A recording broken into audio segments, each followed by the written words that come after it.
My mother always told me I had two mothers, her and the Virgin Mary. Wow, that looks beautiful. Yes, I like that. I like that a lot.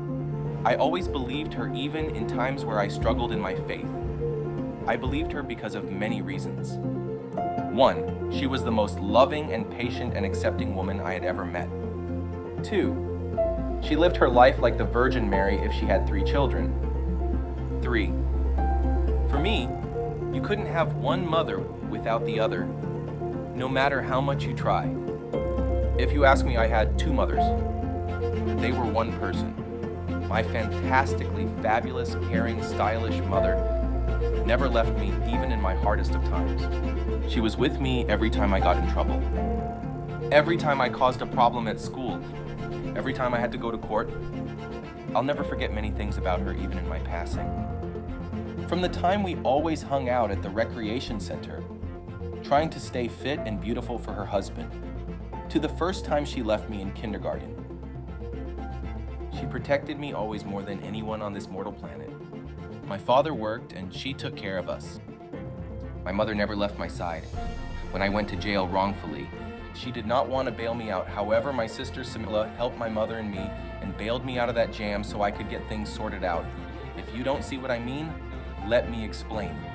My sister's love for me to get out of jail was out there by my mother. They both were by my side. When I got divorced many years later, I needed a ludicrous sum of money, and my sister Melissa helped me with her saved up money. This again was the love of my mother instilled in my sister for an unconditional love of her brother during a time of grace suffering. I could go on and on about how great my mother is, and I will, because this is my funeral and you decided to show up. Mother, if you beat me to heaven, I will be with you soon. If I beat you to the punch, then I will wait for you so our souls and spirits can be there excited together. You are the most patient and considerate woman I have known to exist on this planet. You take care of my father no matter how crazy he got sometimes, and you set the standard for every girl I ever dated and every woman I chose to marry. It took me till my second marriage to realize that I could never find someone exactly like you, but I did find someone damn close. You were so open and free, and you taught me to be the same. We have one life, and it took me at least 27 years to start enjoying it the way my mother does.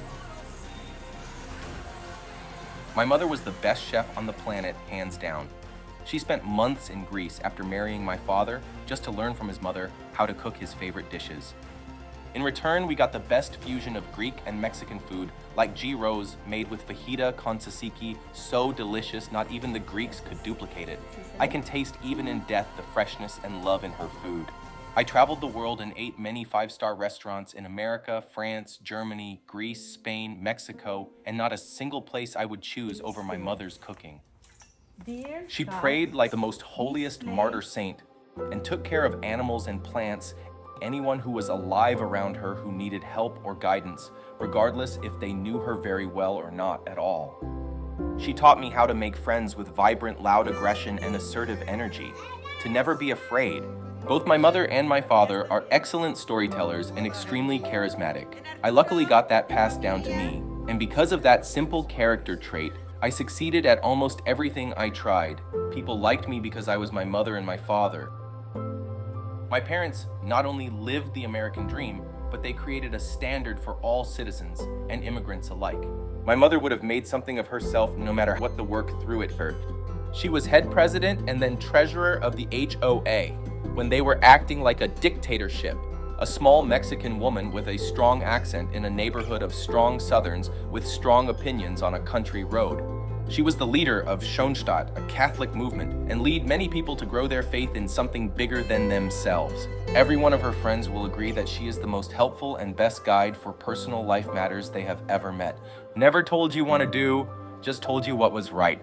She helped at the school we went to for my sisters and I. She was always involved. She came on field trips and helped teachers and made food these folks couldn't even imagine existed, their taste buds exploding in euphoria, begging my mother for recipes that she just eyeballed, guessed most of the time, but with instinct.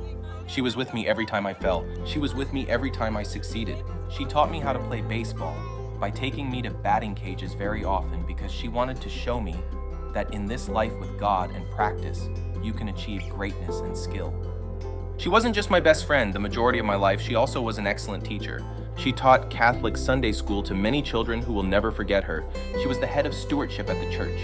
When she is gone, this earth will be missing the most valuable item on the planet. More valuable than gold or diamonds or cars and mansions. More valuable than any politician. She allowed God's love to speak to us all who are here and know my mother. She is the light in the darkness, the positivity in a world of negative everything. None of this speech may touch your heart, but just know that as I wrote this, remembering her greatness was worth the entire letter. I don't care how great you think your mother is, mine will always be better. She had been a mother to her 11 brothers and sisters as the second oldest her entire life. She was born to be a valuable, loving asset on this rock that circles that flaming, blinding ball in the sky. In closing, I will miss my mother even as I lay here resting. I'll miss her till the day we meet again in the next stage of our existence. God knows that I wanted the best for you guys, the best.